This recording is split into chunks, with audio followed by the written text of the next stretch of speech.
It's about time we brought in Pennsylvania Congressman and Senate candidate Lou Barletta. There he is, the man himself. Sir, you heard that about the polling. The poll that we've got comes from June, and it puts Mr. Casey 15 points ahead of you. Now, you say that these polls are narrowing. Give us your evidence, please. Well, again, they're internal polls, and the evidence is when we go back to 2016, when at this time in 2016, the poll said that Donald Trump had no chance of winning Pennsylvania, that Hillary Clinton was a lock here. And all the while, that's not what we saw on the ground. And, you know, I told the president himself just 2 weeks before the election in Gettysburg, when the polls said he was down by 6, 2 weeks before the election, don't believe the polls in Pennsylvania. You're going to win. Stuart, Pennsylvania has now Trump Democrats who are not going to answer any polls on who they're going to vote. They are not disappointed by the job the president's doing. In fact, the opposite. And you'll see tonight, by the amount of people, they are already lining up at the arena this morning for a 7 o'clock rally. Lou, I'd like your response to something. I'm sorry, just referring to something on the left-hand side of the screen. Hold on a second, Congressman. Sonos. Sure. Shares of Sonos have just started trading. They did their IPO today. They make wireless speakers. They make equipment for music streaming. That's what they do. I believe their IPO price was 13. They've started to trade. They're at, I'm sorry, 15. They started trading at 16. They're up about 6%. So a good start for this latest IPO.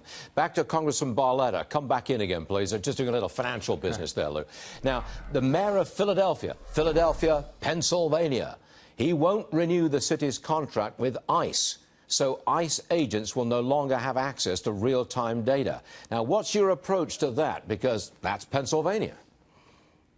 Well, I was a mayor in Pennsylvania that was sued by illegal aliens for enforcing our immigration laws, and now we have mayors all over the country thumbing their nose at federal laws. The very first thing I did, Stuart, when I got to Congress was to introduce a bill that would punish sanctuary cities. I feel bad for the law enforcement in Philadelphia who will deal with the consequences of this irresponsible decision, and the people of Philadelphia who will become less safe because of it. But, Congressman, you were sued as a mayor of a Pennsylvania city. You were sued by illegals because you enforced immigration law. How did that turn out?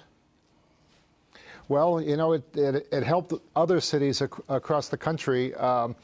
The illegal aliens that sued us had asked the judge if their identities could be kept confidential, which he granted. I wasn't allowed to ask their names. They then went and asked if they could be excused from showing up at the trial because they were in the country illegally and they didn't want to go to a federal courthouse out of fear of being deported. They were granted that right. I never saw our accusers. We lost in the district court, went to the Third Circuit Court. We lost there. I appealed to the Supreme Court. The state of Arizona used half of our ordinance, and they won a Supreme Court decision. Fremont, Nebraska, in the 8th Circuit also won. So the Hazleton law is legal in the 9th Circuit. It's legal in the 8th Circuit. It's just not legal in the place that it was created. Well, Lou Barletta will be following you and the president tonight in Wilkes-Barre for the big rally, and we'll see you again later. Lou Barletta, thanks very much indeed.